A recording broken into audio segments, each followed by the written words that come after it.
The letter trembled in my hands, its edges worn, the ink faded but sharp enough to cut.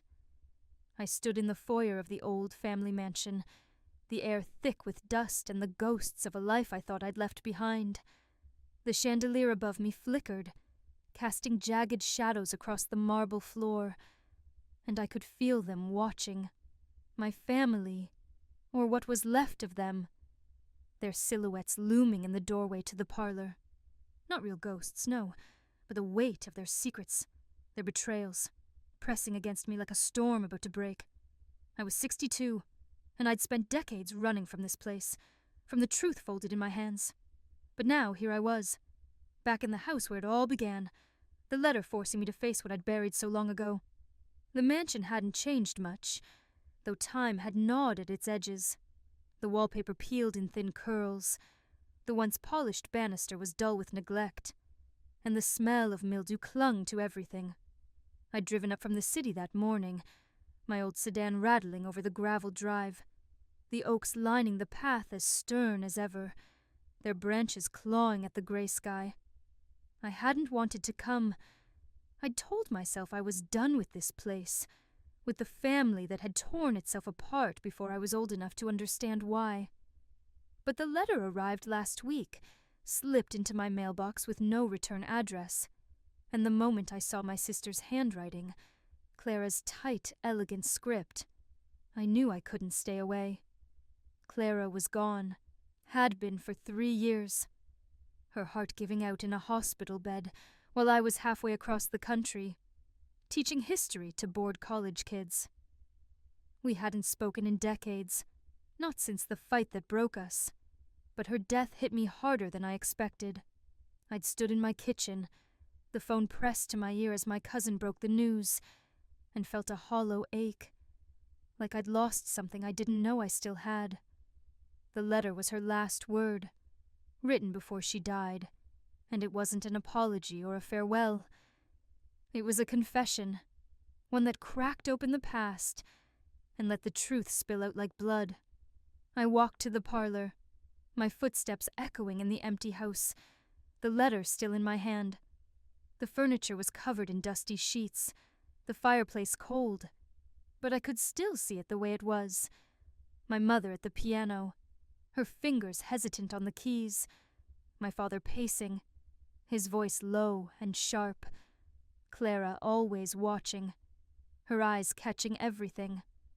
I was the youngest, the quiet one, the one who stayed out of the way while the family unraveled. I was 16 when it happened, when the fight that changed everything tore through this house like a fire. I didn't understand it then, not fully, just whispers about money, land, a will. But I knew it broke us. My father left, my mother faded, and Clara became someone I didn't recognize. I sat on the edge of a covered sofa, the fabric rough under my hands, and unfolded the letter again. Margaret, it began, my name in her careful hand. I've carried this too long. You deserve to know what happened, what I did. I'm sorry it's taken me until now. My chest tightened as I read, the words pulling me back to that summer, 1978, when everything fell apart. The letter told a story I'd only half guessed, a story of greed, of betrayal, of a family that chose money over love. Clara wrote about our father's will, how he'd left the bulk of his estate, the mansion, the land, the investments, to me, the youngest, because he thought I was the only one who'd keep it safe. Clara, 22 then, had been furious. She'd always been the golden child, the one who charmed everyone, but she wanted more than charm. She wanted power. She'd forged documents, convinced our mother, who was too broken to fight, to sign them, and redirected the inheritance to herself. By the time I was old enough to question it, the estate was hers, the mansion leased out, the land sold off piece by piece. I'd been told there was nothing left, that father's debts had eaten it all. I believed it because why wouldn't I? I was a kid, grieving, lost. Clara moved away, built a life of wealth and distance, while I scraped by, teaching, renting small apartments, never quite understanding why I felt so cheated. I folded the letter, my hands steady but my heart racing. The parlor was dim, the light from the tall windows gray and thin. I thought about my mother, the way she'd sit in this room after Father left, staring at the garden, her coffee growing cold. "Life's not fair, Margaret," she'd say, her voice flat, like she'd given up long before I was born. I was 12 when she taught me to make bread, her hands guiding mine through the dough, the kitchen warm with yeast and sunlight. "You keep going," she'd said, "no matter what." I hadn't understood then, but I did now. She'd been talking about herself, about surviving a marriage that drained her, a daughter who betrayed her, a life that didn't turn out the way she'd hoped. I stood, my knees stiff, and walked to the window.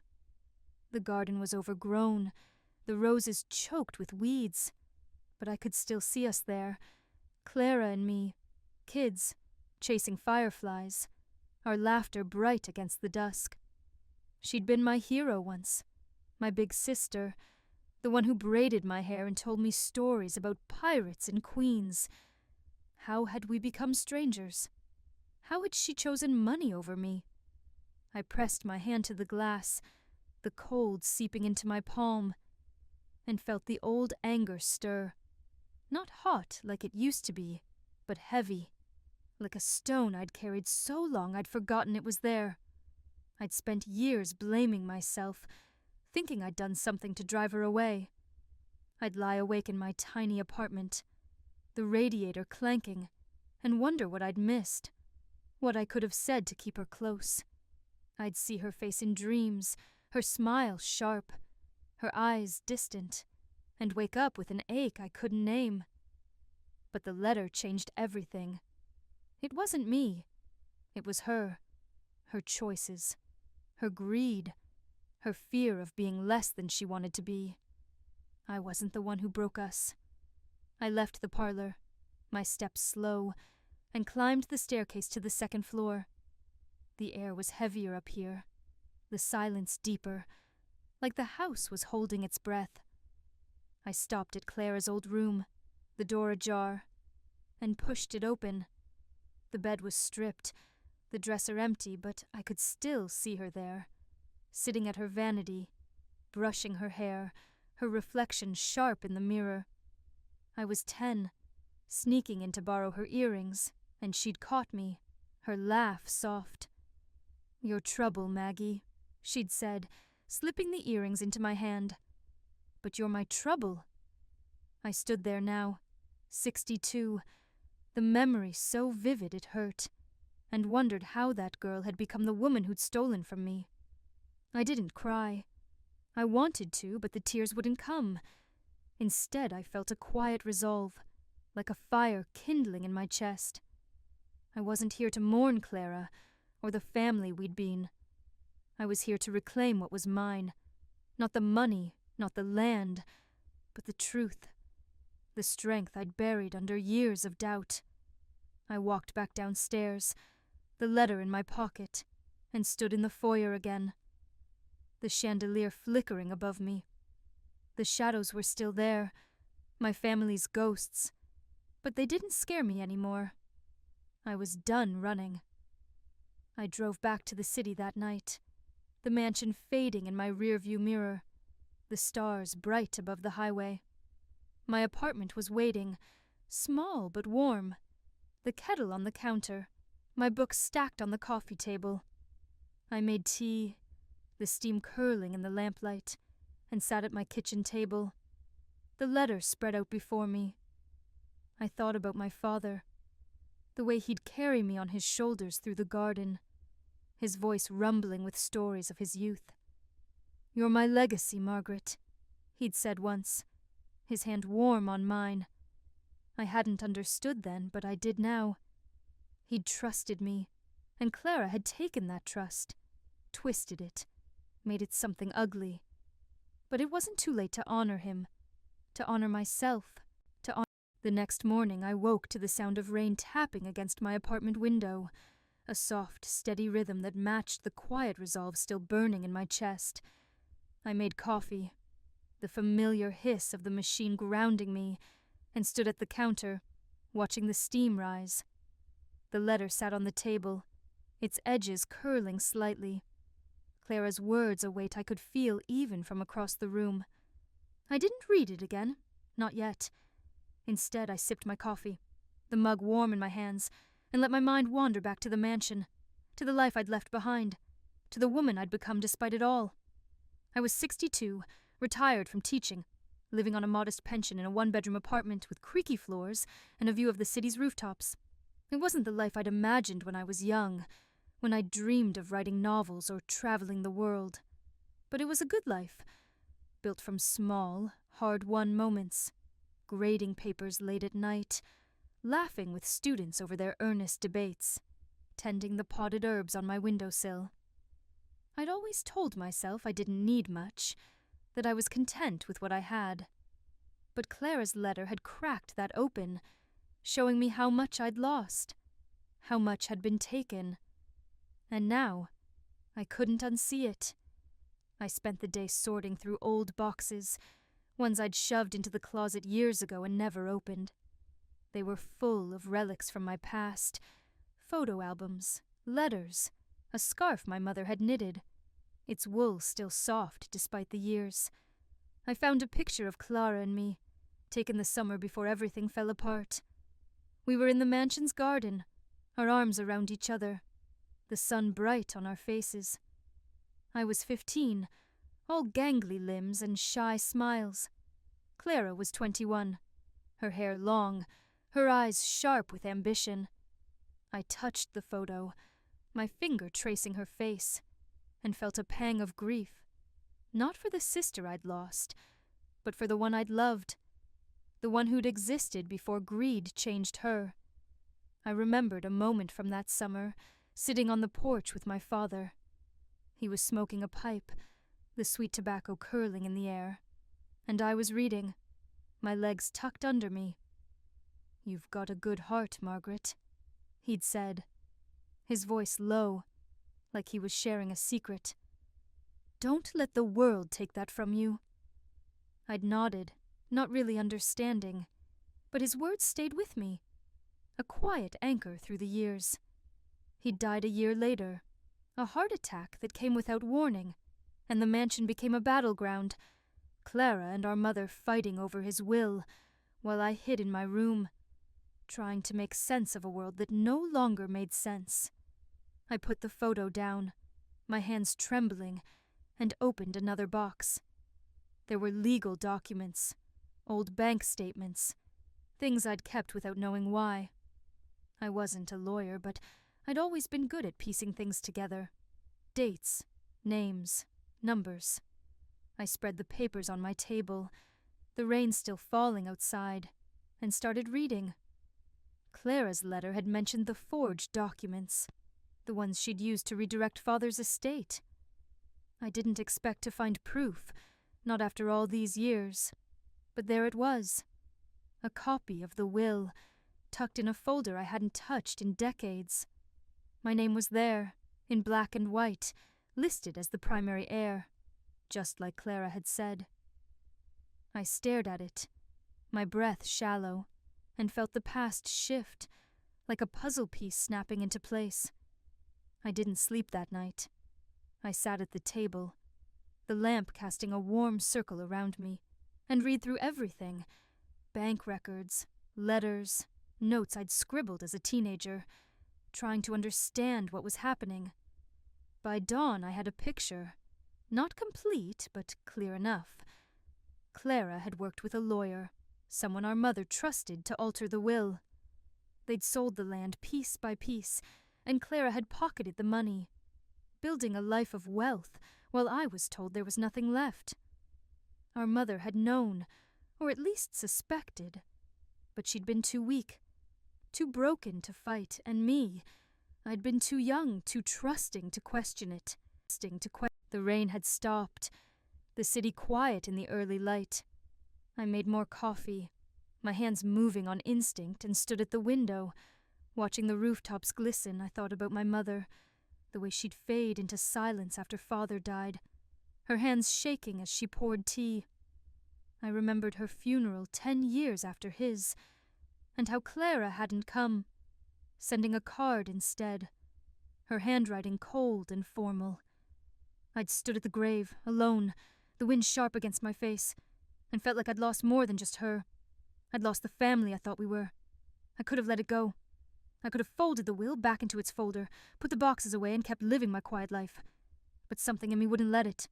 Not anger, not anymore, but a need to set things right, to honor my father, to reclaim what was mine. I wasn't after money. Most of it was gone, spent or hidden in accounts I'd never trace. This was about truth, about standing up for the girl I'd been, the one who'd trusted her sister and lost everything. I called a lawyer that morning, a woman named Ellen I'd met years ago at a teaching conference. She was retired now, but sharp, with a no-nonsense voice that put me at ease. I told her everything. Clara's letter, the will, the documents. She listened, her pen scratching in the background, and when I finished, she said she'd look into it. "It's a long shot, Margaret," she warned, her tone gentle but firm. "After all this time, the legal options are slim, but we can try." I thanked her, my throat tight, and hung up, feeling a strange mix of hope and resignation. This wasn't about winning. Not really. It was about fighting, about saying, "Asterisk, I see what you did, and it wasn't right."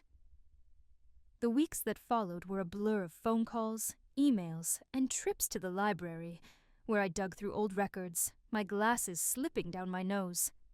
Ellen was methodical, tracking down the lawyer who'd worked with Clara, now an old man in a nursing home. He didn't remember much, but he confirmed enough. Clara had come to him, young and persuasive, with a story about debts and a family in crisis. It wasn't enough for a lawsuit, not after 40 years, but it was enough for me. I had the truth, or as much of it as I'd ever get, and that was a kind of victory, quiet but real. I went back to the mansion one last time, a cold March morning, the air sharp with the promise of spring. The house looked smaller somehow, less imposing, its windows dark, its walls sagging under the weight of time. I walked through the rooms, my footsteps soft, and felt the ghosts again. Not angry now, but tired, like they were ready to rest. I stood in the parlor, the fireplace still cold, and thought about Clara, about the letter, about the choices that had brought us here. I didn't hate her, not anymore. I saw her now, not as a villain, but as a woman who'd been afraid, who'd wanted so much she'd lost sight of what mattered.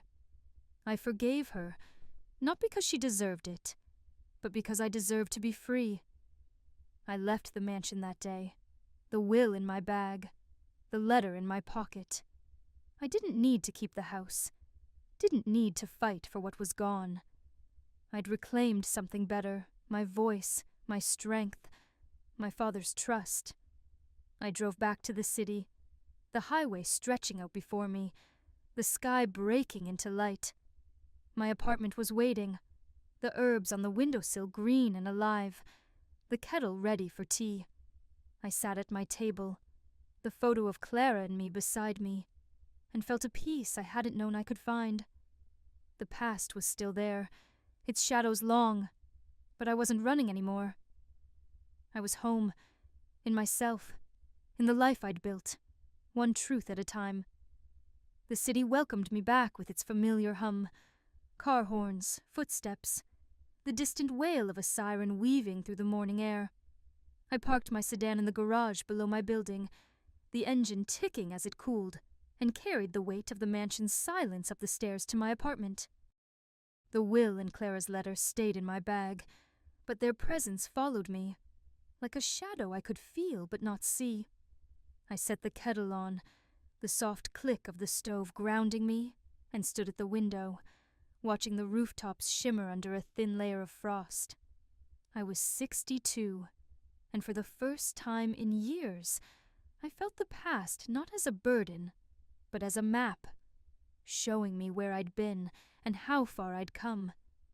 Life settled into its rhythm again, but it was different now, sharper, like the world had come into focus. I spent my days reading, gardening, meeting friends for coffee at the corner cafe, where the barista knew my order. Black, no sugar, with a splash of milk. I'd sit by the window, my notebook open, jotting down thoughts, memories, fragments of stories I hadn't yet told. The herbs on my windowsill were thriving, their leaves brushing against the glass, and I'd pinch a sprig of basil, its scent sharp and green, reminding me of my mother's kitchen, the way she'd hum as she chopped vegetables, her hands steady even when her heart wasn't. I thought about her a lot those days, about the woman she'd been before the mansion, before my father, before Clara's betrayal. I remembered a moment when I was 8, sitting on the floor of her bedroom, watching her brush her hair. The mirror caught the morning light, and she'd smiled at me, a real smile, not the tired one she wore later. "You're my dreamer, Margaret," she'd said, her voice soft like she was sharing a secret. I hadn't known what she meant, but I'd carried that moment with me, a flicker of warmth in the cold years that followed. She'd loved me, I knew now, but she'd been too broken to fight for me, for herself, for the family we could have been. I didn't blame her anymore. I just wished I could tell her I understood. Ellen, the lawyer, kept working, her emails steady but cautious. The trail was cold, she warned, the documents too old, the witnesses too scattered. But she found something, a record of a land sale, one of the last pieces of my father's estate, sold by Clara in the early 80s. The buyer was a developer, long gone, but the transaction was sloppy, the paperwork incomplete. "It's not much," Ellen said over the phone, her voice crackling with static. "But it might be enough to make a claim, at least for a small settlement." I listened, my hands wrapped around a mug of tea, and felt a quiet stir, not of greed, but of justice, of setting right what had been wrong for so long. I didn't expect money, not really. Most of Clara's wealth was gone, spent on a life of appearances, houses, cars, trips she'd bragged about in the few letters she'd sent before we stopped talking. But the idea of a claim, even a small one, felt like a way to honor my father, to say, asterisk, "I see what you wanted for me, and I'm here to claim it." I told Ellen to keep going, to do what she could, and hung up, the apartment quiet, except for the hum of the radiator. I thought about my father, the way he'd sit in his study, his pipe smoke curling toward the ceiling, his voice low as he told me stories of his childhood on the farm that became the mansion's land. "It's yours, Margaret," he'd said once, his hand on my shoulder. "Not just the land, but the heart of it. Don't let anyone take that from you." I'd been too young to understand, but now, decades later, I did. I started writing again, not just notes, but a memoir, something I'd never thought I'd have the courage to do. I'd sit at my kitchen table, the lamp casting a soft glow, and let the words come. Stories of the mansion, of Clara, of my parents, of the girl I'd been and the woman I'd become. I wrote about the summer of 78, the fight that broke us, the way the air in the parlor had felt thick with secrets. I wrote about my mother's silence, my father's trust, Clara's greed. I wrote about the letter, the will, the truth that had set me free, not by giving me riches, but by giving me myself, by giving. The pages piled up, messy at first, then clearer, like I was carving a path through the weeds of my past. I shared the early chapters with my friend Ruth, a retired librarian who'd become my confidant over coffee and walks in the park. We'd meet at the cafe, her scarf bright against the grey of winter, and she'd read my pages, her eyes sharp behind her glasses. "This is powerful, Margaret," she'd say, her voice steady but warm. "It's not just your story. It's every woman who's had to fight for her place." I'd smile, my throat tight, and think about my students, the ones I'd taught over the years, their faces eager or tired or defiant. I'd always told them history wasn't just dates and wars. It was people, their choices, their hearts. Now I was telling my own history, and it felt like a gift, not just to me, but to them, to anyone who'd ever felt erased. The twist came in April, quiet but seismic, like a crack in the earth you don't see until it's wide open. Ellen called me one morning, her voice different, not cautious but urgent. "Margaret," she said, "we've found something, a trust set up by your father, separate from the will. It's small, but it's there, and it's in your name." I stood in my kitchen, the phone pressed to my ear, my coffee forgotten on the counter. A trust.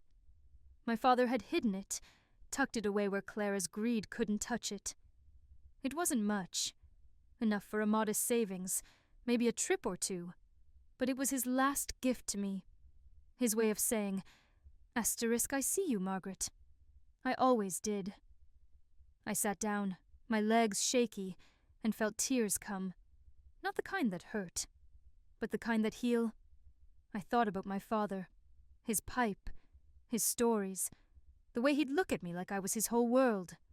I thought about the mansion, the garden, the fireflies Clara and I had chased. I thought about my mother, her hands guiding mine through dough, her voice saying, "Asterisk, you keep going." They were all there, in that moment, not as ghosts, but as roots, holding me steady. The trust wasn't about money. It was about trust, about knowing I'd been loved, about knowing I was enough. I drove to the mansion one last time, a warm May afternoon, the oaks along the drive blooming green. The house looked tired, its paint peeling, but there was a beauty to it, like an old woman who'd lived a full life. I walked through the rooms, the air softer now, the shadows gone. I stood in the foyer, the chandelier still flickering, and felt the past settle, not as a weight, but as a story, one I'd told, one I'd owned. I didn't need the house, didn't need the land. I had my father's trust, my mother's resilience, my own heart. That was enough. I left the mansion for good that day, the keys in my pocket, the will and Clara's letter in a box I'd donate to the Historical Society. I drove back to the city, the sun setting behind me, the sky a wash of gold and pink. My apartment was waiting, the herbs green, the kettle ready, my memoir growing on the table. I sat down, the locket I'd bought months ago warm against my skin, and wrote, not to escape, but to remember, to honor, to live. The past was there, its lessons deep, but I wasn't its prisoner anymore. I was Margaret, 62, a dreamer, a fighter, a woman who'd found her way home. Summer came to the city like a slow exhale, the air warm and heavy, the streets alive with the chatter of open windows and the hum of fans. I'd walk to the cafe in the mornings, my notebook tucked under my arm, and sit by the window, watching the world unfold. Mothers pushing strollers, delivery trucks rattling by, old men arguing over chess in the park across the street. My apartment was a sanctuary now, the herbs on the windowsill lush, the walls lined with books and photos, the locket around my neck a quiet reminder of the past I'd made peace with. I was 62, and life felt full, not in a loud way, but in the quiet, steady way a river feels full, carrying everything it's gathered along the way. The memoir was growing, page by page, its words a bridge between the girl I'd been and the woman I was now. I'd write in the evenings, the city's lights blinking outside, the lamp casting a soft glow over my table. I wrote about the mansion, its creaking floors and peeling wallpaper, but also about the smaller moments. The way my father's pipe smoke curled in the air, the sound of my mother's laughter before it faded, the fireflies Clara and I chased in the garden. I wrote about the letter, the will, the trust, not as a story of loss, but as one of finding, of reclaiming what was mine. Ruth read the drafts, her feedback sharp but kind, and her words stayed with me. You're not just telling a story, Margaret. You're giving people permission to tell theirs. Ellen, the lawyer, kept me updated, her emails steady as the case moved forward. The trust was real, the funds modest but secure, and she was working to transfer them to my name. There was no fortune, no grand windfall, but that wasn't the point. It was my father's last act of faith in me, a gift I hadn't known I'd needed until it was there. I'd lie awake sometimes, the radiator silent in the summer heat, and think about him, about the way he'd carried me on his shoulders, his voice rumbling with stories. "You're my legacy, Margaret," he'd said. And now, decades later, I was living that legacy, not in wealth, but in truth, in courage, in the life I'd built from the ashes of what was taken.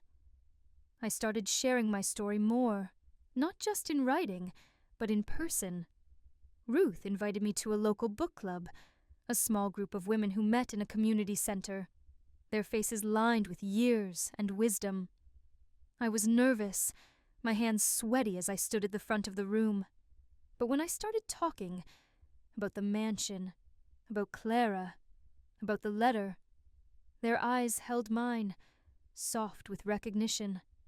I told them about the summer of '78, the fight that broke us, the way I'd blamed myself for so long.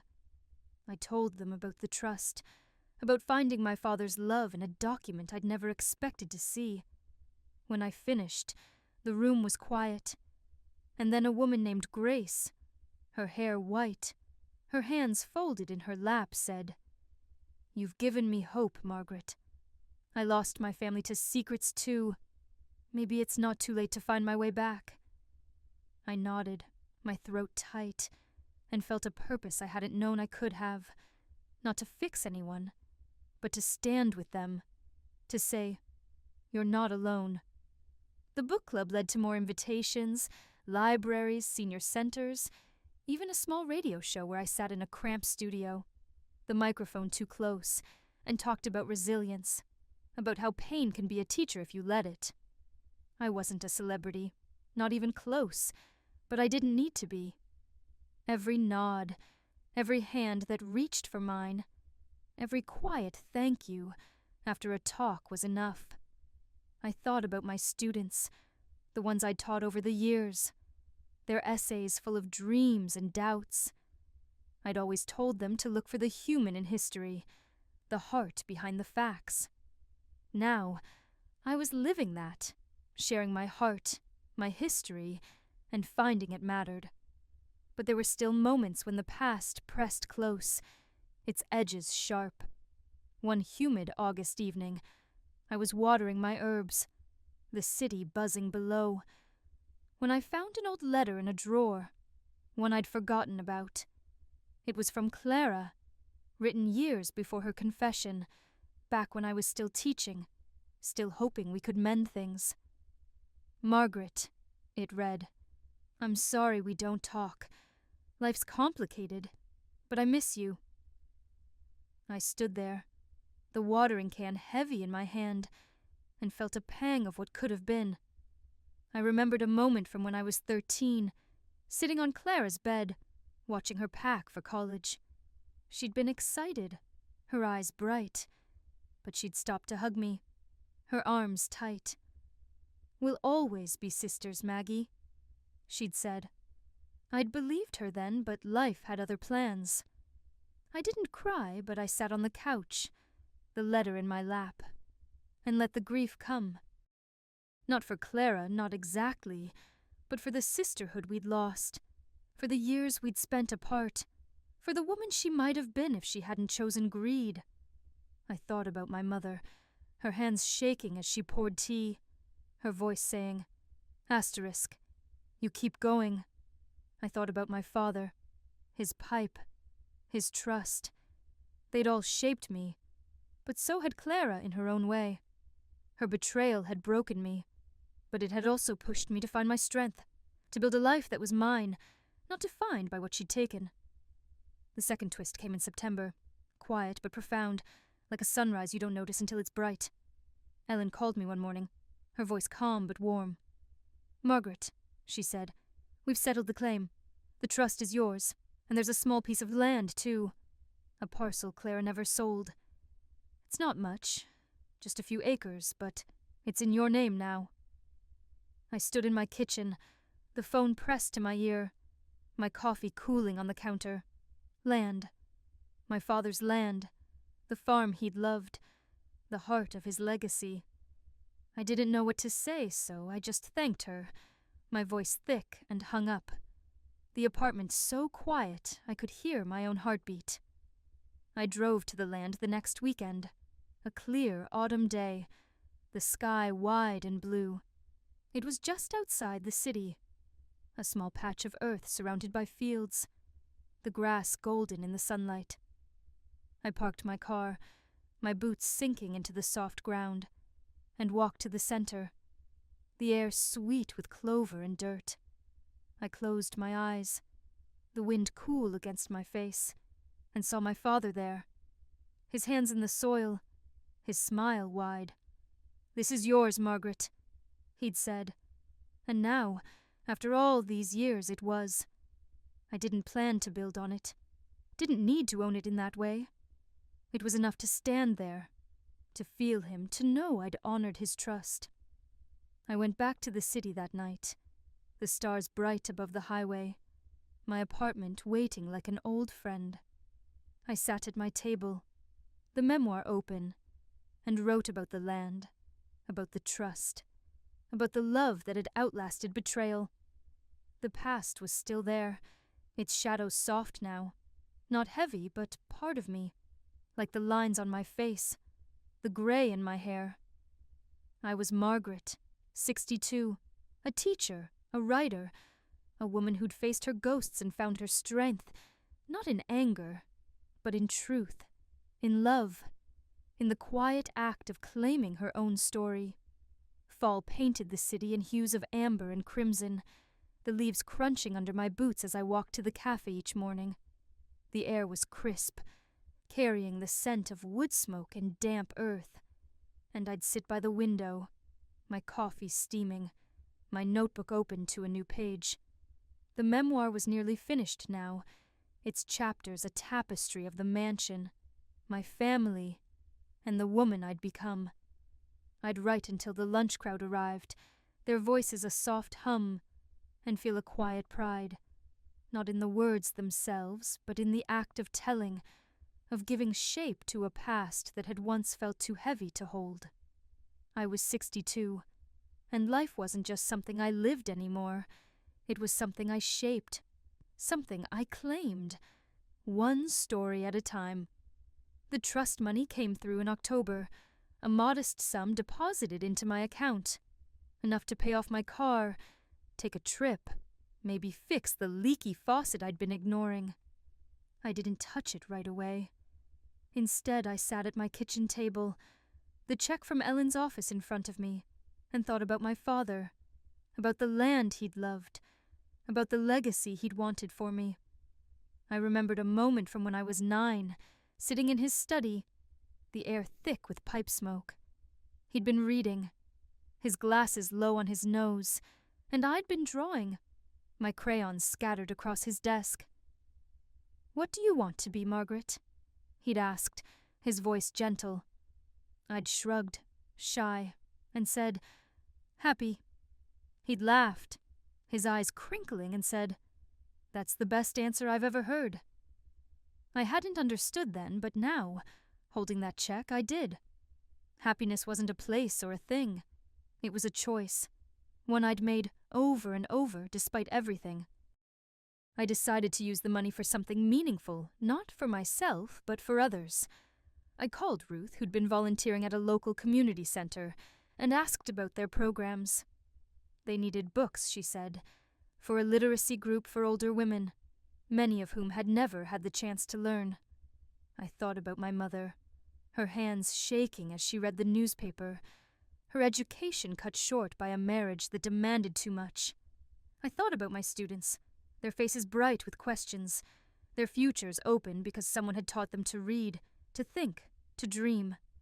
I wrote a check to the center, enough to buy books and fund a tutor for a year, and dropped it off the next day, my heart full as Ruth hugged me, her scarf bright against the gray of the city. The land, that small parcel of my father's farm, stayed with me too. I didn't visit often. It was enough to know it was there, green and quiet, a piece of him I could carry in my heart. But one weekend, I drove out with Ruth, the sky clear, the fields golden under the autumn sun. We walked the perimeter, the grass brushing our ankles, and I told her about my father, about the stories he'd told, about the trust he'd hidden for me. She listened, her hands in her pockets, her eyes soft. "You've done him proud, Margaret," she said, her voice steady. "Not just with this land, but with you, with your life." I nodded, my throat tight, and felt a peace I hadn't known I was searching for, like a knot in my chest finally loosening. The memoir was accepted for publication in November, a small press with a reputation for honest, heartfelt stories. The editor, a woman named Lila, called me one morning, her voice warm over the phone. "Your book is special, Margaret," she said. "It's not just a story. It's a hand reaching out to anyone who's ever had to rebuild." I sat on my couch, the phone pressed to my ear, and felt tears come. Not sad, but full, like rain after a long drought. I thought about Clara, about the letter, about the sister I'd loved and lost. I thought about my mother, her silence, her strength. I thought about my father, his trust, his love. They were all in those pages, but so was I. Margaret, the dreamer, the fighter, the woman who'd found her way. The book wouldn't come out for another year, but the process was already changing me. I worked with Lila on edits, my kitchen table covered in drafts, my coffee cold as I lost myself in revisions. I'd read the chapters aloud to Ruth, to the book club, their feedback sharpening the words, making them truer. I'd sit on my balcony at night, the city lights blinking below, the locket warm against my skin, and think about the women who'd read my story, the ones who'd see themselves in it. I wasn't writing for fame or money. I was writing for them, for the Grace who'd lost her family to secrets, for the students who'd dreamed bigger because I'd believed in them, for the girl I'd been, who'd needed someone to tell her she was enough. There were still moments when the past slipped in, quiet but insistent. One cold December evening, I was sorting through old photos, the apartment warm with the smell of soup simmering on the stove. I found a picture of Clara, taken years after the mansion, at some fancy event, her dress sleek, her smile polished. I sat there, the photo in my hand, and felt a pang. Not anger, not grief, but a kind of sadness, soft and heavy for the woman she'd become. I remembered a moment from when I was 16, after the fight that broke us, standing in the mansion's foyer watching her pack her car. She'd looked at me, her eyes hard, and said, "You'll be fine, Margaret. You always are." I'd wanted to scream, to beg her to stay, but I'd just nodded, my hands clenched, and let her go. Now, holding that photo, I wished I could tell her I was fine, not because I had to be, but because I'd chosen to be. I put the photo away, not in anger, but in peace, and went back to my soup, stirring it slowly, the steam curling in the light. The past was there, its lessons deep, but it wasn't my prison anymore. I was free, not because I'd won, not because I'd gotten everything back, but because I'd found what mattered. My voice, my truth, my heart. I thought about my mother, her hands guiding mine through dough. Her voice sang, "Asterisk, you keep going." I thought about my father, his pipe, his trust. I thought about Clara, her letter, her choices. They were all part of me, but they weren't all of me. I was Margaret, 62, a woman who'd faced her ghosts and come out whole. Not by fighting, but by loving, by choosing herself day after day. Winter settled in, the city quiet under a blanket of snow. I kept writing, kept speaking, kept living. The book club threw a small party for my book deal, their laughter filling the community center, their glasses raised in a toast. Ruth gave a speech, her voice steady, calling me a survivor, a storyteller, a friend. I smiled, my throat tight, and felt a gratitude so deep it was almost physical. These people, this life, they'd held me up when I couldn't hold myself, and I'd carry them with me always. Sometimes I'd think about the mansion, its chandelier flickering, its shadows long. It wasn't a place of pain anymore, but a place of beginning, where I'd learned to dream, to fight, to love. I'd stand on my balcony, the city humming below, the stars faint but there, and feel a quiet triumph, not loud or flashy, but deep, like a river running steady. The past was mine, not to carry, but to honor, to weave into a life that was full, not because it was perfect, but because it was true. I was home, in myself, in the story I'd told, ready for whatever came next, my heart open, my steps sure. The snow fell steadily that winter, blanketing the city in a hush that made every sound, the creak of a door, the hum of a heater, feel intimate, like a secret shared. I'd walk to the cafe in the mornings, my scarf tucked tight, my boots leaving prints in the fresh powder, and feel a quiet joy in the routine. The barista, a young woman with a nose ring and a quick smile, would slide my coffee across the counter, black with a splash of milk, and I'd settle by the window, my notebook open, the memoir's final chapters taking shape. I was 62, and life felt like a book I was still writing, each day a new page, each moment a chance to choose what came next.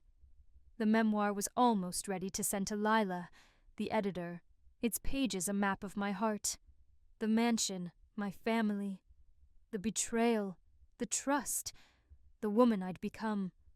I'd write in the evenings, the apartment warm, the herbs on the windowsill curling toward the light. I wrote about the small things that had saved me, the smell of my mother's bread, the weight of my father's hand on my shoulder, the sound of Ruth's laugh over coffee. I wrote about Clara, not as a villain, but as a sister, flawed and human, whose choices had broken us, but also pushed me to find my strength. The words weren't always easy, but they were true, and that was enough. Ruth was my anchor through the process, her feedback sharp but gentle, her belief in me unwavering. We'd meet at the community center, where she still volunteered, and sit in the cramped office, papers scattered between us. "You're doing something brave, Margaret," she'd say, her glasses slipping down her nose. "Not just for you, but for everyone who reads this." I'd nod, my throat tight, and think about my mother, her hands shaking as she poured tea, her voice saying, "Asterisk, you keep going." I thought about my students, their essays full of hope and fear, their lives shaped by the stories they'd been told and the ones they'd yet to tell. I was writing for them too, for anyone who'd ever felt their story didn't matter. The trust money was a quiet presence, a gift I was still learning to hold. I'd used most of it for the community center's literacy program, but I kept a small amount, enough for a trip I'd always wanted to take, to the coast where my father had grown up, where the land he'd loved had first taken root in his heart. I planned it for spring, A solo journey. Not to escape, but to connect. To feel him in the salt air. The crash of waves. The stretch of horizon. I'd lie awake sometimes, the city quiet outside, and imagine standing on that shore, the wind in my hair, my locket warm against my skin. It wasn't about closure, not exactly, but about carrying him forward, about living the legacy he'd left me.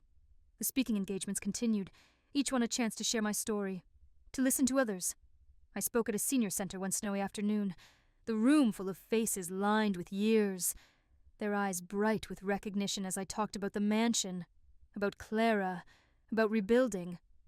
A man named Henry, his hands gnarled from decades of carpentry, waited until the end to approach me.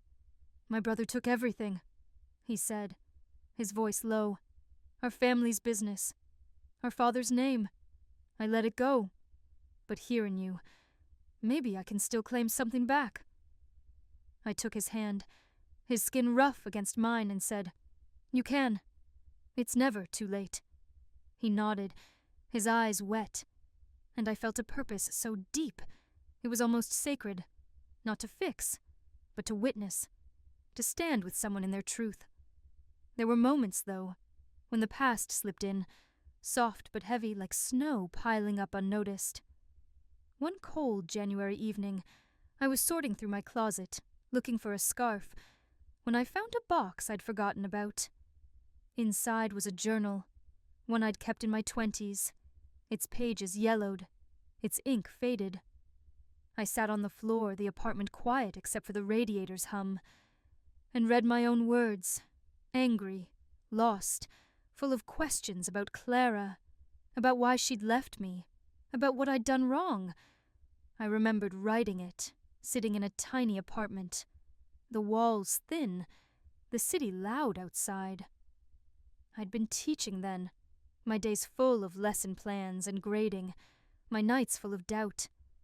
I'd felt so small, so invisible, like the world had moved on without me. I closed the journal, my chest tight, and thought about that girl, the one who'd written those words. I wished I could reach back, take her hand, tell her she was enough, that she'd find her way. I thought about my mother, her hands guiding mine through dough, her voice saying, "Asterisk, you keep going." I thought about my father, his pipe, his trust. They'd believed in me, even when I couldn't believe in myself, and that belief had carried me here, to this apartment, this life, this story. I put the journal away, not in a box, but on my bookshelf, next to the memoir drafts, a reminder of how far I'd come. The final twist came in February, quiet but shattering, like ice breaking on a river. Lila called me one morning, her voice hesitant, not her usual warmth. "Margaret," she said, "we got a letter at the press addressed to you. It's from Clara's daughter, Emily." I froze, my coffee mug halfway to my lips, the apartment suddenly too small. Clara's daughter. I'd known she existed. Clara had mentioned her in one of her early letters, a baby born in the 80s. But we'd never met, never spoken. She was a stranger, a piece of my sister I'd never known how to reach. "She read your manuscript," Lila continued. "She wants to meet you." I sat down, my legs unsteady, and felt the past rush in, not as pain but as possibility. Emily, Clara's child, my niece, a woman now, carrying her mother's story and mine. I thought about Clara, her letter, her confession. I thought about the mansion, the fireflies, the sister I'd loved. I thought about my father, his trust, his hope for me. Meeting Emily wasn't about fixing the past. It was about building something new, something true, from the pieces we'd been left. I told Lila to send me the letter, my voice calm but my heart racing, and hung up, the city quiet outside, the snow still falling. Emily's letter arrived the next day, handwritten, its words careful but warm. "Aunt Margaret," it began, "I read your book and it broke my heart. but it also gave me hope. I didn't know my mother the way you did, but I want to know you. I want to understand our family, what happened, what we can be. I read it at my kitchen table, the lamp casting a soft glow, and felt tears come, not for what was lost, but for what might be found. I wrote back, my pen steady, and invited her to the city, to my apartment, to a conversation I'd never thought I'd have. She came a week later, a woman in her 30s, her eyes like Clara's but softer, her smile hesitant but real. We sat on my couch, tea steaming between us, and talked, not just about Clara, but about her life, my life, the family we'd both lost. She told me about her mother's regrets, her silence in her final years, her love for me buried under guilt. I told her about the mansion, the trust, the memoir. We cried, laughed, sat in silence. And when she left, her hug was tight, like Clara's had been all those years ago. "I'm glad you're my aunt," she said, her voice thick, and I nodded, my heart full, knowing I'd found something I hadn't known I was missing. Spring came, the city waking in bursts of green, the snow melting into rivers that ran along the curbs. I finished the memoir, sent it to Lila, and stood on my balcony, the herbs fragrant, the locket warm against my skin. I thought about the mansion, its shadows, its truths. I thought about Clara, Emily, my parents, the girl I'd been. They were all there, in me, but so was this Margaret, the one who'd written her story, who'd found her family, who'd claimed her legacy, not in wealth, but in love, in truth, in the quiet triumph of living. The city hummed below, alive and endless, and I was part of it, my heart open, my story whole, ready for whatever came next. Spring unfolded slowly, the city softening under a haze of green, the air sweet with blooming trees, and the promise of longer days. I'd walk to the cafe each morning, my notebook tucked under my arm, the locket around my neck a steady weight against my chest. The memoir was with Lila now, in the final stages of editing, its pages a testament to the life I'd lived, the mansion, the betrayal, the trust, the family I'd found in Emily. I was 62, and the world felt wide open, not in a grand, youthful way, but in a quiet, grounded one, like a field after rain, ready for whatever seeds I chose to plant. Emily's visit had changed something in me, not a seismic shift, but a gentle one, like a window left open to let in fresh air. We'd started writing to each other, not often, but enough. Letters about her life in Seattle, her work as a social worker, her memories of Clara. She'd send photos sometimes, of her apartment, her dog, a sunset over the water, and I'd smile, tucking them into a drawer with the picture of Clara and me in the mansion's garden. I'd write back, telling her about the city, the memoir, the herbs on my windowsill, and it felt like building a bridge, not to the past, but to a future we could share. I thought about my father, his pipe smoke curling in the air, his voice saying, "You're my legacy, Margaret." I'd always thought he meant the land, the money, but now I saw it differently. His legacy was love, connection, the family I was reclaiming, one letter at a time. The community center became a second home, its fluorescent lights and chipped tables, a contrast to the city's polish, but warm with purpose. I volunteered there now, helping with the literacy program I'd funded, sitting with women whose hands were worn from years of work, their eyes bright as they sounded out words. I thought about my mother every time, her hands guiding mine through dough, her voice soft with resignation. These women were like her, strong in ways they didn't always see, and I'd listen to their stories, divorces, losses, quiet triumphs, feeling a kinship that went beyond words. One woman, Rosa, who'd come from Guatemala decades ago, hugged me after a session, her arms tight. "You make me believe I can do this," she said, her accent thick but her words clear. I smiled, my throat tight, and thought, "You're doing it already." Ruth was there too, her scarf a splash of color against the center's drab walls, her laugh a constant in the chaos. We'd sit in the office after sessions, sharing tea from a thermos, talking about the memoir, the women, the lives we'd lived. "You're different, Margaret," she said one afternoon, her eyes sharp behind her glasses. "Not louder, not bigger, just surer, like you know who you are." I nodded, stirring my tea, and thought about the mansion, the letter, the trust. I'd spent so long feeling like a piece of me was missing, but now I saw it. I'd been whole all along, just waiting to claim it.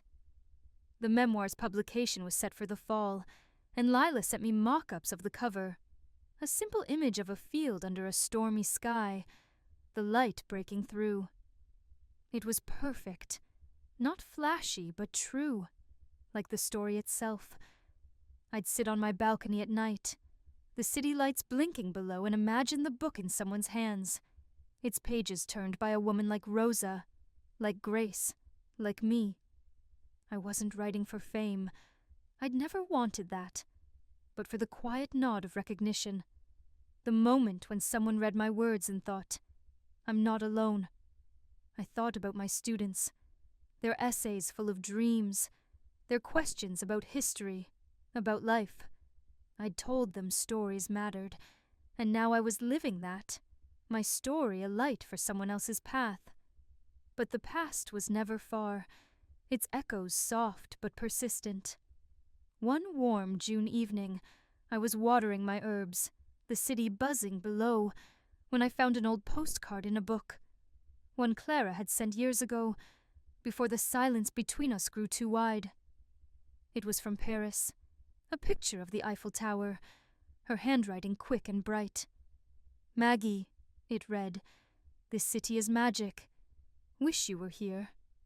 I stood there, the watering can heavy in my hand, and felt a pang, not sharp like it used to be, but tender, like pressing a bruise that's almost healed. I remembered a moment from when I was 14, sitting on the mansion's porch, Clara teaching me to braid my hair. "You're gonna break hearts, Maggie," she'd said, her laugh warm, her hands gentle. I'd believed her, believed in her, until I didn't. Now, holding that postcard, I wished I could tell her I'd found my own magic. Not in Paris, but in myself, in the life I'd built. I kept the postcard, not in a box, but on my fridge, a reminder of the sister I'd loved, the one who'd existed before greed took her. It wasn't forgiveness, not exactly, but acceptance, a way of letting her be part of me without letting her define me. I thought about my mother, her hands shaking as she poured tea, her voice saying, "Asterisk, you keep going." I thought about my father, his pipe, his trust. They'd given me the strength to keep going, and Clara, in her own way, had too. Her betrayal had broken me, but it had also taught me to rebuild, to choose myself, to stand tall. The trip to the coast came in July, a week of quiet, just me and the sea. I drove to the town where my father had grown up, a small place with salt-weathered houses and a shore that stretched forever. I rented a cottage, its windows open to the crash of waves, and spent my days walking the beach, the sand cool under my feet, the wind tangling my hair. I'd stand at the water's edge, the locket warm against my skin, and feel my father there, his love steady, unbroken by time. I thought about the land, that small parcel I'd visited with Ruth, and saw it now as part of this place, this earth he'd loved. I didn't need to own it. I needed to live it, to carry its heart in mine. One evening, I sat on the cottage's porch, a glass of wine in my hand, the sky awash of pink and gold. I wrote in my notebook, not for the memoir, but for me, A letter to my father, to my mother, to Clara, to the girl I'd been. "I'm here," I wrote. "I'm whole. Thank you for teaching me, even when it hurt." I closed the notebook, the stars coming out, and felt a peace so deep it was almost holy. I was 62, my hair gray, my hands lined, but I was alive. More alive than I'd ever been, my heart open to the world, to the family I'd found, to the story I was still writing. Back in the city, life moved forward, the memoir's release drawing closer, the community center buzzing with new students, Emily's letters a steady thread in my days. I'd walk to the cafe, my notebook full, my locket a quiet weight, and feel a triumph not loud or grand, but deep like a river running steady. The mansion was a memory now, its shadows soft, its lessons carved into me like lines in a tree.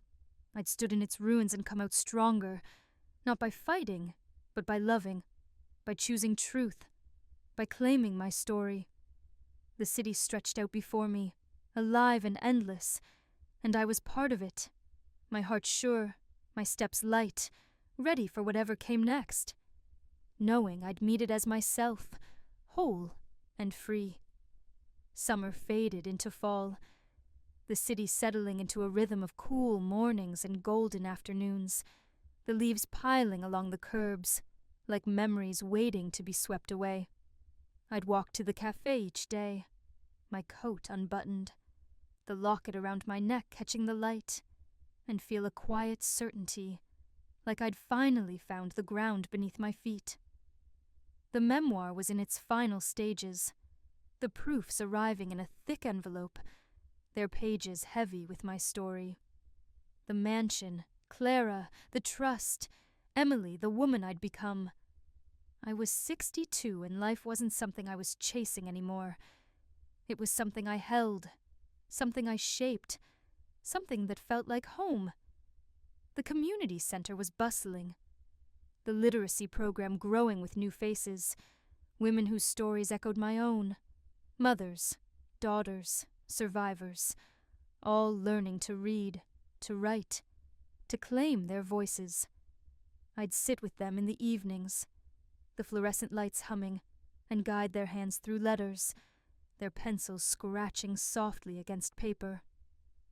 Rosa was reading short stories now, her smile wide as she sounded out words, her pride a light I could feel across the room. "You're my teacher, Margaret," she'd say, her accent warm, her eyes bright.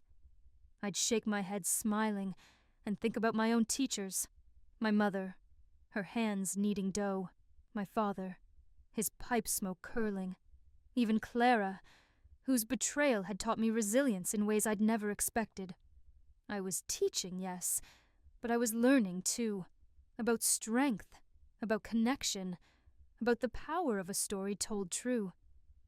Ruth was my constant, her presence steady as we worked side by side at the center. We'd share coffee in the office, the thermos steaming, and talk about the memoir, the women, the lives we'd lived. "You've built something, Margaret," she said one afternoon, her scarf a splash of red against the gray of the room. "Not just a book, but a legacy." I stirred my coffee, the spoon clinking, and thought about my father, his voice saying, "You're my legacy, Margaret." I'd thought he meant the land, the money, but now I saw it was this: love, truth, the way I'd chosen to live, to give, to stand with others in their becoming. The memoir's release was set for October, and the anticipation was a quiet hum in my days. Lila sent me the final cover, the field under a stormy sky, the light breaking through, and I traced it with my finger, my heart full. I'd sit on my balcony at night, the city lights blinking below, the herbs fragrant, and imagine the book in someone's hands. A woman like Rosa, like Grace, like Emily, finding herself in its pages. I thought about my students, their essays full of dreams, their questions about history. I'd told them stories were power, and now I was living that, my story a bridge to others, a way of saying, you're not alone. But the past was always there, its edges softened but never gone. One crisp September morning, I was sorting through papers, the apartment warm with the smell of baking bread, when I found a letter from my mother, written a year before she died. It was tucked in a book, its envelope yellowed, her handwriting shaky but clear. "Margaret," it read, "I'm sorry I wasn't stronger for you. I knew about Clara, about the will, but I couldn't fight her. You're my dreamer, and I'm so proud of you. Keep going." I sat at my kitchen table, the bread forgotten, and felt tears come, not sharp but deep, like rain soaking into earth. I remembered a moment from when I was 10, sitting in her garden, watching her weed the roses. She'd looked at me, her hands dirty, her eyes tired, and said, "You're my light, Margaret." I hadn't understood then, but now, holding her letter, I did. She'd loved me, fought for me in her own quiet way, and that love had carried me here. I kept the letter on my desk, next to the photo of Clara and me, the postcard from Paris, the picture of Emily's dog. They were my history, not a weight, but a foundation, proof of where I'd been and how far I'd come. I thought about Clara, her confession, her daughter. I thought about my father, his trust, his stories. I thought about my mother, her silence, her strength. They'd all shaped me, but I'd shaped myself too, choosing truth over bitterness, love over anger, life over loss. The book launch came on a cool October evening in a small bookstore with creaky floors and shelves that smelled of time. The room was full. Ruth, Rosa, the literacy group, Emily, who'd flown in from Seattle, her smile warm as she hugged me. I stood at the podium, the book in my hands, its weight solid, real. "This is a story about a family," I began, my voice steady, "about what breaks us and what builds us back." I read a chapter, the one about the mansion's foyer, the chandelier flickering, the shadows of my family behind me. The room was quiet, their faces soft with recognition, and when I finished, they clapped. Not loud, but deep, like they'd stood in that foyer with me. Afterward, I signed copies, my pen steady, my heart full. Emily waited until the end, her hands in her pockets, her eyes like Clara's but kinder. "I'm proud of you, Aunt Margaret," she said, her voice thick. "Mom would have been too." I nodded, my throat tight, and hugged her, feeling Clara there, not as pain but as memory, as love. Rosa came too, her book clutched to her chest and said, "You're my hero." I laughed, shaking my head, but her words stayed with me, a light I carried home. The weeks after the launch were a blur of quiet joys. The book sold modestly, but the letters poured in. Women like me, women like Rosa, women like Emily, sharing their stories, their rebuildings. I kept speaking, at libraries, community centers, a university where my old students, now grown, sat in the audience, their eyes bright with pride. I'd talk about the mansion, the trust, the family I'd found, and see nods, tears, hands reaching for mine. "You've given me courage," a woman said after one talk, her voice soft, her hands worn. I smiled, my heart full, and thought, "You've given me courage too." Winter came again, the city quiet under snow, the days short but bright. I kept volunteering, kept writing, kept living.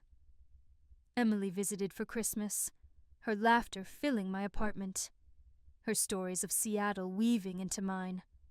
We cooked together, the kitchen warm with garlic and herbs, and I thought about my mother, her hands guiding mine, her voice saying, "Asterisk, you keep going." I was going, not just forward, but deeper, into a life that was mine, not defined by what was taken, but by what I'd built. Sometimes I'd think about the mansion, its chandelier, its shadows. It was a place of beginning, where I'd learned to dream, to fight, to love. I'd stand on my balcony, the city humming, the stars faint but there, and feel a triumph, not in winning, but in becoming the woman who could stand here, her story told, her heart whole.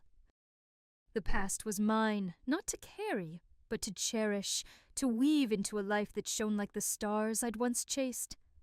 I was Margaret, 62, a dreamer, a teacher, a storyteller, ready for whatever came next. My steps sure, my heart open, my life a legacy of love, truth, and quiet, unshakable strength. Winter tightened its grip on the city, the snow piling high, the air sharp with a cold that settled into your bones. I'd walk to the community center in the evenings, my coat buttoned to my chin, my breath clouding in the streetlight's glow, and feel a warmth despite the chill. The warmth of purpose, of connection, of a life I'd built from the pieces I'd been given. The memoir was out in the world now, its pages finding readers I'd never meet, their letters arriving like gifts, each one a reminder that my story wasn't just mine anymore. I was 62, and life felt like a tapestry, woven with threads of pain and joy, loss and love, each one essential to the whole. The literacy program was thriving, the community center's small room filled with women whose voices grew stronger with every word they read. I'd sit with them, my hands steady as I pointed to a sentence, their pencils scratching, their faces lit with determination. Rosa was writing now, not just reading, short essays about her childhood in Guatemala, her words raw but powerful. "You taught me this, Margaret," she'd say, her smile wide, her hands clutching her notebook. I'd shake my head, my throat tight, and think about my mother, her hands kneading dough, her voice saying, "Asterisk, you keep going." I thought about my students, their essays full of dreams, their questions about history. I'd told them stories were power, and now I saw it in Rosa, in the women around her, in the way they claimed their voices, their lives, their truths. Emily was a steady presence, her letters arriving every few weeks, her words a bridge between us. She'd write about her work, her dog, the small moments that made her days, coffee with a friend, a hike in the rain, a book she'd loved. I'd write back, telling her about the city, the center, the memoir's quiet ripples. We were building something, not just a family, but a trust, a love that Clara's choices couldn't break. I thought about a moment from when I was 12, sitting on the mansion's porch, Clara braiding my hair, her hands gentle, her laugh bright. "We're sisters forever, Maggie," she'd said, and I'd believed her. Now, with Emily, I felt that promise again, not as a weight, but as a gift, a chance to love without losing myself. The memoir's reach grew slowly, its sales modest, but its impact deep. I'd get emails from readers, women mostly, their words echoing my own. Stories of betrayal, of rebuilding, of finding strength in the quiet moments. One came from a woman named Helen, in her 70s, who'd lost her home to a family dispute decades ago. "Your book made me feel seen," she wrote, her words careful but raw. "I thought I was too old to start again, but you showed me I'm not." I read it at my kitchen table, the lamp casting a soft glow, and felt tears come, not sad, but full, like I'd given something back to the world, something my mother, my father, even Clara had taught me. The speaking engagements continued, each one a chance to share, to listen, to connect. I spoke at a library one snowy February afternoon, the room small but warm, the windows fogged with breath. I talked about the mansion, the letter, the trust, about how pain can be a teacher if you let it. A woman named Clara, her name a jolt, though her face was kind, approached me after, her hands clasped tight. "My sister took everything," she said, her voice low. "Our parents' savings, their love, I've carried that for years. Your story. It's helping me let it go. I took her hand, her skin warm, and said, "You're letting go for you, not for her." That's the victory. She nodded, her eyes wet, and I felt a purpose so deep it was almost holy, not to fix, but to witness, to stand with someone in their truth. There were moments, though, when the past pressed close, its edges soft but heavy. One cold March evening, I was baking bread, the kitchen warm with yeast and light, when I found an old photo in a drawer, one I hadn't seen in years. It was my parents, young, standing in the mansion's garden, their arms around each other, their smiles bright. I sat at the table, the dough forgotten, and traced their faces, my finger lingering on my mother's eyes, so full of hope. I remembered a moment from when I was 7, sitting in her lap, the air sweet with roses. "You're my dreamer, Margaret," she'd said, her voice soft, her hands warm. I hadn't known then how much she'd lose, how much she'd carry. Now, holding that photo, I wished I could tell her I'd found my dreams, that I'd kept going, that I'd made her proud. I kept the photo on my desk, next to my mother's letter, Clara's postcard, Emily's pictures. They were my history, not a burden, but a foundation, proof of who I was and how far I'd come. I thought about my father, his pipe, his trust. I thought about Clara, her confession, her daughter. I thought about Emily, her letters, her love. They'd all shaped me, but I'd shaped myself too, choosing truth over bitterness, connection over isolation, life over loss. The final moment came in April, a warm spring evening, the city alive with blooming trees and open windows. I'd been invited to speak at a women's conference, a small event in a community hall. The room full of faces, young, old, tired, hopeful. I stood at the podium, the memoir in my hands, and talked about the mansion, about Clara, about the trust, about Emily. I talked about the small moments that had saved me, the locket, the herbs, the letters, the women at the center. "This isn't a story about winning," I said, my voice steady, "but about becoming, about choosing yourself, even when it hurts, even when it's hard." The room was quiet, their eyes holding mine, and when I finished, they clapped, not loud, but deep, like they'd walked my path with me. Afterward, a woman approached me, her hair gray, her hands worn. "I'm starting over," she said, her voice soft. "Lost my home, my marriage, everything. Your book gave me hope." I took her hand, her grip strong, and said, "You're not starting over. You're starting new." She smiled, her eyes wet, and I felt a triumph, not in fame or wealth, but in connection, in knowing my story had lit a spark in hers. I walked home that night, the city humming, the stars faint but there. I stood on my balcony, the herbs fragrant, the locket warm against my skin. I thought about the mansion, its chandelier, its shadows. I thought about Clara, Emily, my parents, the girl I'd been. They were all there, in me, but so was this Margaret, the one who'd written her truth, who'd found her family, who'd claimed her legacy, not in land or money, but in love, in purpose, in the quiet strength of living.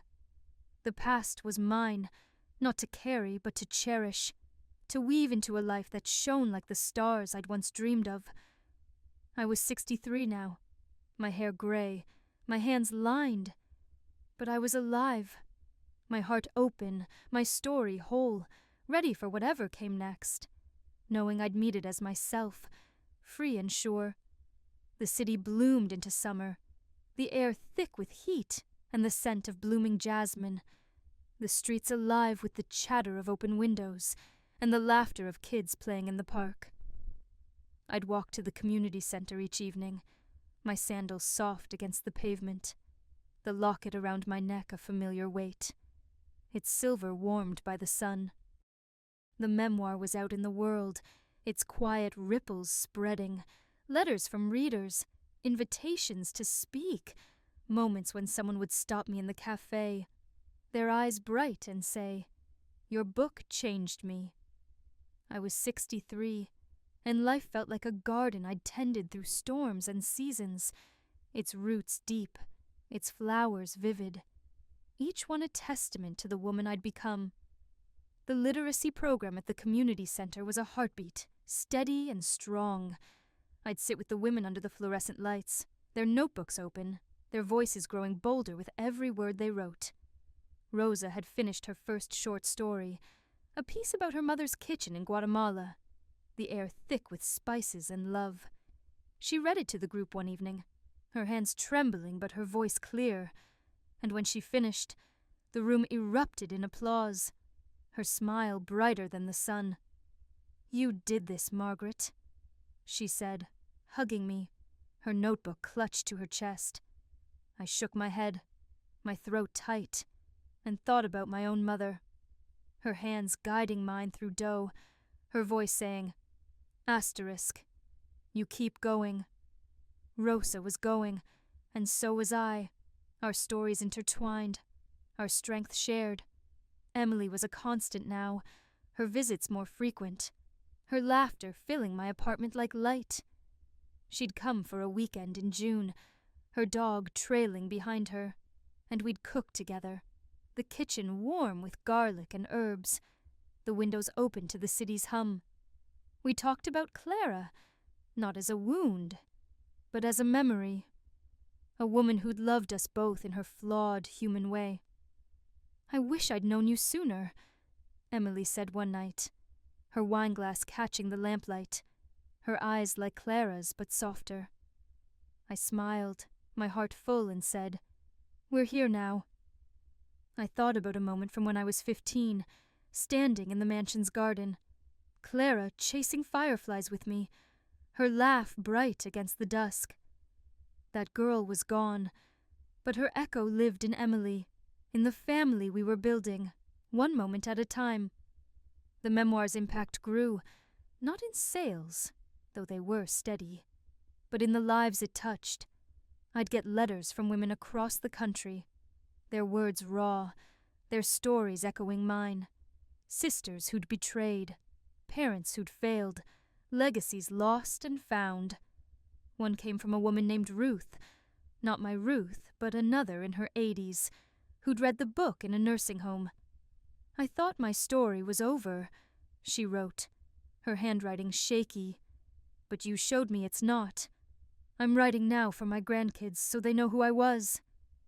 I read it on my balcony, the city lights blinking below, and felt tears come, not sad but deep, like I'd given something to the world, something my father, my mother, even Clara had planted in me. The speaking engagements were a rhythm, each one a chance to share, to listen, to connect. I spoke at a university in July, a room full of students and professors, my old colleagues among them, their faces proud. I talked about the mansion, the letter, the trust, about how love can outlast betrayal if you choose it. A student, barely 20, asked, "How do you forgive someone who hurt you so much?" I paused, the locket warm against my skin, and thought about Clara, about Emily, about myself. "You don't always forgive for them," I said, my voice steady. "You forgive for you, to be free." The room nodded, their eyes holding mine, and I felt a purpose so deep it was almost sacred, not to teach, but to witness, to stand with others in their truth. There were moments when the past slipped in, soft as a breeze, heavy as memory. One warm August evening, I was sorting through books, the apartment quiet, except for the hum of a fan, when I found a journal my father had kept. Its leather cover cracked, its pages brittle. I sat on the couch, the lamplight soft, and read his words. Notes about the farm, the mansion, his dreams for me. "Margaret is my heart," he'd written, his handwriting bold. She'll carry this land, this love, further than I ever could. I closed the journal, my chest tight, and thought about a moment from when I was 9, sitting on his shoulders, the garden stretching out below. "You're my legacy, Margaret," he'd said, his voice rumbling. I hadn't understood then, but now, holding his words, I did. I'd carried his love, not in land or money, but in myself, in the life I'd built, in the stories I'd told. I kept the journal on my desk, next to my mother's letter, Claire's postcard, Emily's photos, Rosa's story. They were my roots, not a weight, but a foundation, proof of who I was and how far I'd come. I thought about the mansion, its chandelier flickering, its shadows long. It was a place of beginning, where I'd learned to dream, to fight, to love. I thought about Clara, her confession, her daughter. I thought about Emily, her laughter, her trust. I thought about my parents, their hands, their hopes. They'd all shaped me, but I'd shaped myself too, choosing truth over bitterness, connection over isolation, life over loss. The final moment came on a golden September afternoon, the city alive with the hum of fall, the air cool and bright. I'd been invited to speak at a small literary festival, a tent set up in a park, the grass soft under folding chairs. The crowd was mixed, young writers, older readers, families picnicking nearby, their laughter drifting in. I stood at the microphone, the memoir in my hands, its cover worn from carrying it everywhere. "This is a story about a house," I began, my voice clear, "but it's really about a heart, mine, and maybe yours." I read a chapter, the one about standing in the mansion's foyer, the letter trembling in my hands, the shadows of my family behind me. The crowd was quiet, their faces soft, and when I finished, they clapped, not loud, but deep, like they'd stood in that foyer with me. Afterward, a woman approached, her hair white, her hands clutching a copy of the book. "I lost my sister too," she said, her voice soft, "not to betrayal, but to time. Your story helped me say goodbye." I took her hand, her grip warm, and said, "You're saying hello to yourself now. That's what matters." She smiled, her eyes wet, and I felt a triumph, not in fame or wealth, but in connection, in knowing my story had helped her find hers. I walked home that evening, the city glowing under a sunset of pink and gold, the stars just beginning to show. I stood on my balcony, the herbs fragrant, the locket warm against my skin, and looked out at the city, its lights a constellation of lives, each one a story. I thought about the mansion, its shadows, its truths. I thought about Clara, Emily, my parents, the girl I'd been. They were all there, in me. But so was this Margaret, the one who'd written her heart, who'd found her family, who'd claimed her legacy, not in what was taken, but in what she'd built. The past was mine, not to carry, but to cherish, to weave into a life that shone like the stars I'd once dreamed of. I closed my eyes, the city's hum a lullaby, and felt a peace so deep it was almost holy. I was 63, my hair gray, my hands lined, but I was alive, my heart open, my story whole. The mansion was a memory, its lessons carved into me like lines in a tree, proof of growth, of survival, of love, not for a family lost, but for the one I'd found, for the woman I'd become. The city stretched out before me, not a place of ruins, but a place of bloom, and I was part of it.